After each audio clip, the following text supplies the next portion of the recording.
Salut la Bulls Nation, bienvenue sur French Bulls TV. Chicago s'est incliné à Dallas dimanche soir 113-99. Fin de série. Il fallait s'y attendre, ça allait arriver au bout d'un moment, on pouvait pas tous les gagner. 9 victoires consécutives donc, et cette série qui prend fin dans le Texas.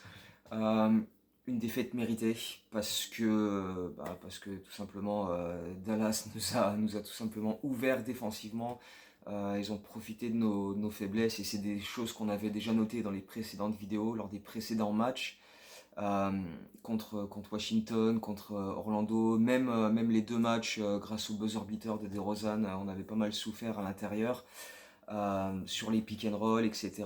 Et bah, c'était encore une fois, voilà, c'était le même scénario cette fois-ci à Dallas, tout simplement en grande partie parce que les Mavericks ont récupéré Luka Doncic qui a été déclaré apte à jouer 2 heures avant le match, puisqu'il était très incertain avec un souci à une cheville.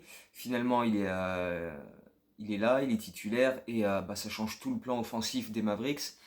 Et forcément, nous, ça nous a beaucoup perturbé parce que on a été en incapacité totale de, de, de le freiner déjà lui, et ensuite, les rares fois où Ayo Dosunmu a été capable de le faire, derrière, il y avait toujours une solution. Euh, on avait plutôt bien démarré, enfin pas les 2 3 premières minutes parce qu'on prend un run 10-2 et on est déjà pas mal à la rue. Mais après, on avait bien réagi.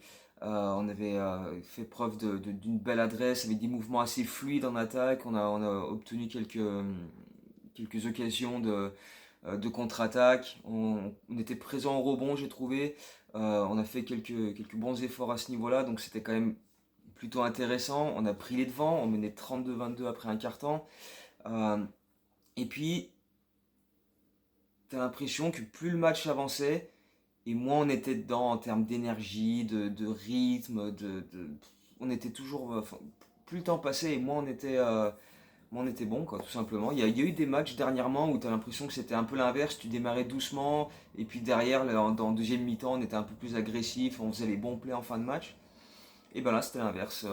Plus le temps passait, et moins on y était. Donc, dans le deuxième quart-temps, on a quand même été assez solide. On a mis quelques bons paniers à 3 points. J'ai adoré à ce moment-là la défense d'Ayodo Sunmu sur Doncic, un peu comme il avait fait sur Trae Young, un peu comme il avait fait sur Caris LeVert ou sur Bradley Beal dernièrement.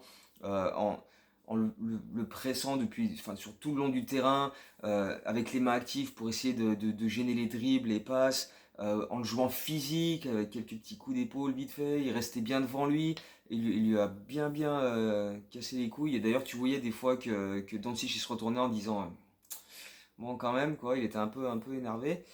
Et le problème, c'est que ça a pas particulièrement duré, quoi. Enfin, Ayo seul sur Doncic, ça a été bon. Mais derrière, ils ont assez vite trouvé la parade. On était encore devant d'une dizaine de points à 2 minutes de la mi-temps. Et à partir de là, on a commencé à s'effondrer totalement. On a pris un 9-0 dans les dernières 2 minutes du quart-temps. Et au final, il n'y avait plus qu'un point d'avance à la pause. Et derrière, derrière, on s'est fait ouvrir sur des pick and roll à répétition où on n'a jamais été capable de s'adapter, de proposer autre chose et d'empêcher Dallas de nous pulvériser. Parce qu'en plus, ils ont eu une adresse à 3 points absolument monstrueuse à ce moment-là. T'avais Maxi Kleber qui a réalisé son record en carrière avec 6 paniers à 3 points, 6 sur 9. Euh, T'as, comment il s'appelle, Finney Smith qui a 4 sur 7 à 3 points également. T'as des joueurs qui sortent du banc comme Green, Josh Green, qui était extrêmement bon par ses cuts, euh, par là son agressivité au global. Il a pris de gros rebonds aussi. Dallas nous a torché au rebond et pourtant leurs intérieurs titulaires, Powell et Kleber en ont pris que 4 chacun, mais voilà, t'en as 6 du banc pour Green, t'en as 6 aussi pour Tim Hardaway, Doncic qui en prend 14 et qui signe un triple-double assez fou alors qu'il est très maladroit sur ce match-là, enfin très maladroit, 8 sur 23, il a quand même un peu arrosé, surtout en première mi-temps, à un moment il était à 1 sur 10, mais, euh, mais voilà, on a vraiment sombré au fur et à mesure dans ce match et c'était vraiment compliqué ensuite de se relever parce qu'en plus Dallas nous a imposé une grosse défense, nous a pas mal perturbé, on a pris des shoots très compliqués, on avait assez peu d'adresse Ça aussi, c'est quelque chose que Billy Donovan a relevé plusieurs fois depuis qu'il est sorti du protocole Covid. On a eu beaucoup de matchs ces derniers temps avec beaucoup d'adresses. Si tu prends la série de 9 victoires consécutives, il y a quand même 4 matchs où on atteint les 130 points. Il y a 5 matchs où on shoot bien au-dessus des 50% au shoot, hein, ça va à 52, 55, etc. Il y a même un match où on est à plus de 60% au shoot sur cette série-là. Mais voilà, Billy Donovan avait déjà prévenu après le match contre Washington en disant ce genre d'adresse c'est très bien, mais c'est pas viable. Tu peux pas shooter comme ça tous les soirs, et donc il y a forcément un moment donné où l'adresse va baisser, et quand ce sera le cas, il faudra qu'on ait autre chose pour nous permettre de gagner le match, en parlant évidemment de la défense. Et on a vu contre Dallas que c'était pas le cas, et on avait déjà dit dans les dernières vidéos, défensivement il y a des soucis, on n'arrive pas à bloquer les drives, on est en difficulté sur les pick and roll, etc. Et voilà, Dallas nous a ouvert hier soir en faisant ça pratiquement à chaque possession, parce que comme ils ont bien vu qu'on s'adaptait pas, qu'on n'arrivait pas à trouver une solution, ils se sont dit tant qu'à faire, on va continuer, on va continuer, on va continuer, et du coup ils nous ont pulvérisé comme ça. C'était très simple, hein. Luka Doncic à peu près 9 mètres du cercle, c'est un peu la même chose qu'avec Trae Young en fait. Euh, il est haut, il reçoit un screen très haut, et derrière, il a la marge de manœuvre, voilà, il a à peu près 3-4 mètres entre bah, le défenseur qui était sur lui mais qui est pris dans le screen, et celui qui venait défendre sur le screener qui défendait en drop, donc qui était encore assez distancé par rapport à lui. Et donc du coup il avait tout le loisir pour, voilà, exactement comme Triangle, pour soit prendre un shoot à mi-distance, soit attendre que le gars revienne, provoquer une faute en plongeant un peu, même si c'est un petit peu moins le style de Doncic. Mais voilà, si l'intérieur qui devait défendre le screen, par exemple de Powell, c'était souvent Vucevic. Vucevic, s'il essayait d'avancer, hop, t'avais un mec qui cutait dans le dos, dans son dos, et qui allait claquer un alley-oop parce que Doncic allait envoyer la balle en lob directement. Et c'était souvent Josh Green dans le troisième quart-temps notamment. Et sinon, hop, ça ressortait à 3 points, et ils nous ont bombardé à 3 points. Ils ont pris l'ascendant dans le troisième quart-temps, et puis dans le quatrième, ils ont commencé avec 5 sur 6 à 3 points. Et encore une fois, à chaque fois la même action, screen pour Doncic, hop, j'ai de l'espace devant moi, je m'avance, on vient sur moi, hop, je ressors la balle pour un shoot à 3 points, et ça fait ficelle quasiment à chaque fois. Donc du coup, c'est à ce moment-là qu'on a pris un run, et derrière, on a- on n'a pas été capable de revenir parce qu'on a affiché un peu de précipitation, un peu de panique, j'ai trouvé, ce qui est assez rare pour nous dans les fins de match. Cette saison, on avait beaucoup plus l'habitude d'être calme, serein, notamment par DeRozan, mais ce soir-là, ça a été un peu plus compliqué. Et puis voilà, on a pris 8-10 points de retard, et derrière, on essayait de prendre des 3 points rapidement, ce qui est jamais une bonne idée.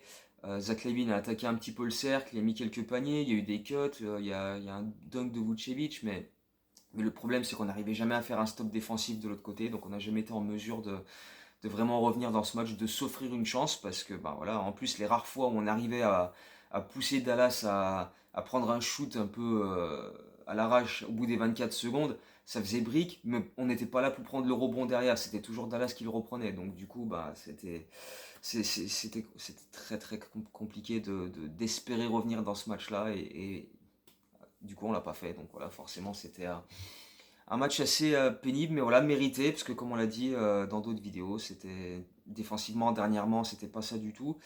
Euh, et on mesure un petit peu plus l'impact des absences de gars comme Javonte Green ou comme Caruso, qui devraient revenir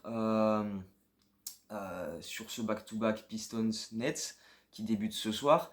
On va enchaîner sur le calendrier et les news un petit peu, parce que ouais, Caruso, pendant que l'équipe était à Dallas, lui était à l'Advocate Center en train de prendre des shoots, ce qui veut dire qu'il n'est plus en protocole Covid, parce que sinon il n'avait même pas le droit de sortir de chez lui et aller à la salle d'entraînement.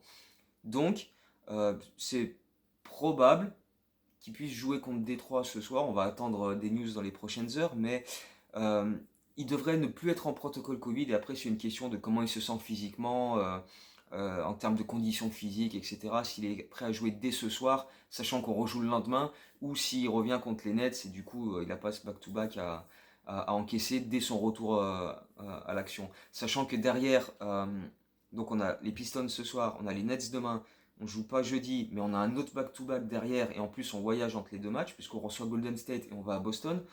Donc ouais, là le calendrier devient un peu compliqué. Si on récupère Caruso à partir de demain en, en se disant que ce soir ça lui donne l'opportunité de, voilà, de retrouver un petit peu plus de conditions physiques avec 24 heures de plus sans jouer ce soir et pas enchaîner direct avec un back-to-back, ce sera pas du luxe, quoi, parce qu'on a encore Javonte Green qui en a pour bien une dizaine de jours encore à l'infirmerie. Et puis bah voilà, après il reste Tyler Cook et Patrick Williams qui sont un petit peu plus longue durée, mais bon voilà. Euh, sur Patrick Williams, il était là à Dallas, on l'a vu prendre des shoots mi-distance, longue distance. Ça va un peu mieux, il a plus de plâtre à son poignet gauche, mais il a une attelle qui peut enlever, tu sais, avec des straps. Et donc il ne la porte pas forcément en permanence. Et maintenant, c'est une question de remuscler cette partie-là. Et bon, ça va encore prendre du temps, hein. Il ne devrait pas être là au mieux avant mi-mars, dans le meilleur des cas. Donc, forcément, voilà, on va encore attendre. Mais ça évolue dans le bon sens de son côté. Donc voilà, on va espérer qu'il n'y ait pas de rechute prochainement ou quoi. Mais pour l'instant, ça va. Mais oui, c'est clair que sur les prochains matchs, là, il va vraiment falloir un step-up en termes de défense, collectivement, individuellement, parce que voilà, on s'est fait ouvrir de manière systématique sur ces pick and roll et Dallas en a abusé, mais à raison, parce que après tout, quand un système marche, pourquoi ne pas le refaire encore et encore et encore? Tant que l'équipe adverse trouve pas de solution, je veux dire, si nous on avait une technique qui marche à chaque fois, on la ferait tout le temps aussi. Donc, donc voilà, c'est étrange parce que contre Atlanta, on a été capable de déjouer ça, mais alors qu'on n'avait pas Ball ni Caruso sur ces matchs-là. Mais là, on n'a pas été en mesure de le faire et c'est vrai que c'est quand même assez contraignant, quoi. Et donc, du coup, bah, on n'a pas pu vraiment tirer notre épingle du jeu. En plus, le banc, à part Ayo qui a fait un très bon match défensif, mais pas trop impliqué en attaque, et Kobe White qui a été une nouvelle fois très très bon. Le reste du banc a pas été très très productif. Troy Brown, à la limite, a fait des petits passages sympas, mais Tony Bradley était aussi perdu que Vucevic défensivement. Ils étaient complètement à la rue à chaque fois. On a testé Derrick Jones Jr. en 5 encore, mais c'est pareil, tu sens qu'il est encore en manque euh, en termes de vitesse latérale, etc. Il a encore un peu de mal, il a un peu de difficulté, donc ouais, on n'avait pas ce qu'il fallait pour bloquer Dallas sur ce match-là, donc voilà, fin de série, c'est comme ça. Mais bon, 9 victoires consécutives, ça reste quand même une belle série qui aurait pu être plus courte, parce que voilà, comme on l'a dit, il y a eu des buzzer beaters, Orlando ça joue au lancer franc sur les dernières secondes, et puis voilà, défensivement, il y a des fois où on aurait très bien pu craquer beaucoup plus que ça, donc voilà, on va prendre cette série de 9 victoires, se dire que c'était quand même bien, bien de la faire à ce moment-là, parce qu'il n'y avait pas forcément que des grosses équipes en face, et donc on a su en profiter. Maintenant, le calendrier va être un peu plus coriace, donc il va falloir quand même faire des efforts supplémentaires niveau défensif, sinon on va avoir de grosses difficultés. Donc, parce que là, on a deux back-to-back en 5 jours. Derrière, on va à Memphis. Après, il y a encore Cleveland. Il y a les Bucks aussi dans une dizaine de jours. Donc, ouais, là, ça devient très, très, très, très intense. Donc, il va falloir être prêt.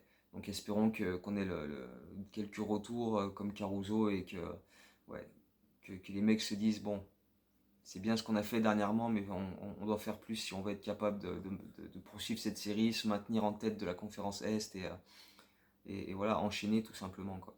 Donc plus que des victoires sur les prochains matchs, euh, j'espère voir vraiment un step-up mais significatif en termes de défense. Et je pense que c'est même ça que je vais plus surveiller que vraiment le score pendant les matchs. Euh, Essayer de vraiment voilà, trouver des solutions à ce que propose l'adversaire, parce qu'on a eu du mal dans nos anticipations.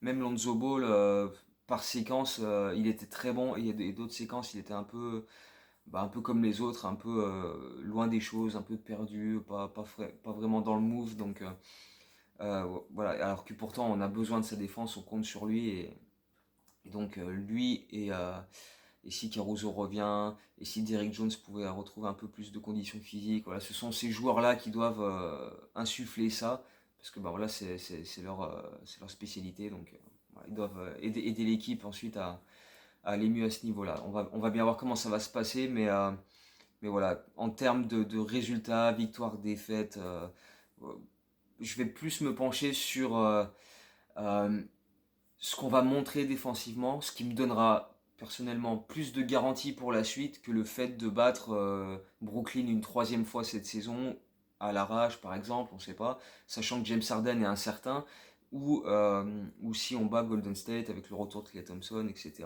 Si on arrive à gagner ces matchs-là, tant mieux, hein, personne va pleurer, c'est clair. Mais je veux vraiment voir en termes de style et de ce qu'on va montrer, je veux vraiment voir un step-up défensif parce que, enfin, même si c'est pas là sur les prochains matchs, mais sur la suite, parce qu'en plus on l'a montré en début de saison qu'on était capable de mieux défendre que ce qu'on a fait dernièrement. Mais voilà, il faut qu'on retrouve ça parce que c'est beaucoup plus viable que bah, espérer shooter à 55, 58, 60% au tir tous les soirs. Ça c'est clair et net. Donc voilà. Ouais, pas beaucoup plus de choses dans cette vidéo. Il n'y a pas beaucoup plus d'actu que ça, hein, par bah, Caruso qui devrait être annoncé dans les prochaines heures sorti du protocole Covid. Les Pistons sont en back-to-back puisqu'ils ont joué cette nuit contre Utah, donc mine de rien, on peut essayer d'en profiter un petit peu. Ils ont toujours pas Jeremy Grant non plus, qui est blessé depuis déjà quelques semaines. Euh, et puis bah, sur le papier, c'est une équipe qui est quand même très faible. Ils ont déjà plus de 30 défaites, donc ça doit être victoire ce soir. Mais bon, on sait bien que voilà, c'est jamais acquis d'avance, il faut faire le taf. Donc c'est une occasion de se relancer avant d'enchaîner avec Brooklyn le lendemain, plus Golden State, Boston, Memphis, etc. Parce que bah, là, ça va être vraiment beaucoup plus costaud pour le coup. On aura l'occasion de reparler de ces matchs-là à ce moment-là. Mais là, on va se focaliser sur Détroit ce soir, Brooklyn demain, et puis voilà, ensuite on verra bien ce qui nous arrive. On va finir rapidement avec le quiz. La dernière fois, on se demandait quelle était la plus longue série de l'histoire des Bulls, et c'était évidemment 18 victoires consécutives lors de la fameuse saison 95-96 des Bulls, où ils établissent ce record à l'époque de 72 victoires, 10 défaites. Et d'ailleurs, avant de faire ces 18 victoires consécutives, ils en avaient fait 13, ils perdu un match contre les Pacers avant de débuter cette série de 18. Donc en gros, sur 32 matchs, ils avaient fait 31 victoires. Donc c'était quand même assez hallucinant entre fin novembre à peu près et début mi-février. Donc c'était quand même assez puissant comme série. Mais bon, voilà, c'est sûr que c'est difficile à reproduire de nos jours. Mais bon, voilà, on était à la moitié. On a fait 9 victoires, on était à la moitié. Donc c'est déjà pas mal. Et cette fois-ci, la question, ça concerne un petit peu toujours ces séries à plus de 10 victoires dans l'histoire des Bulls. Comme je disais, j'ai fait une page sur ça sur le site. Combien de séries de au moins 10 victoires les Bulls ont réalisé hors période Michael Jordan? Donc avant sa draft et après sa retraite. Combien de fois les Bulls ont fait des séries de 10 ou plus victoires sans que Jordan soit là? Ça compte évidemment la saison et demie où il est parti jouer au baseball en plein milieu. Donc, s'ils ont fait à ce moment-là, hein, je ne dis rien. Mais bref, voilà. Donc, on va sûrement se retrouver après le back-to-back, en espérant une, voire deux bonnes victoires à débriefer dans la prochaine vidéo. Le retour de Caruso, espérons-le. Et puis voilà, des progrès défensifs, parce que c'est par ça qu'on s'offrira une vraie chance pour les prochaines semaines et pour la suite de la saison.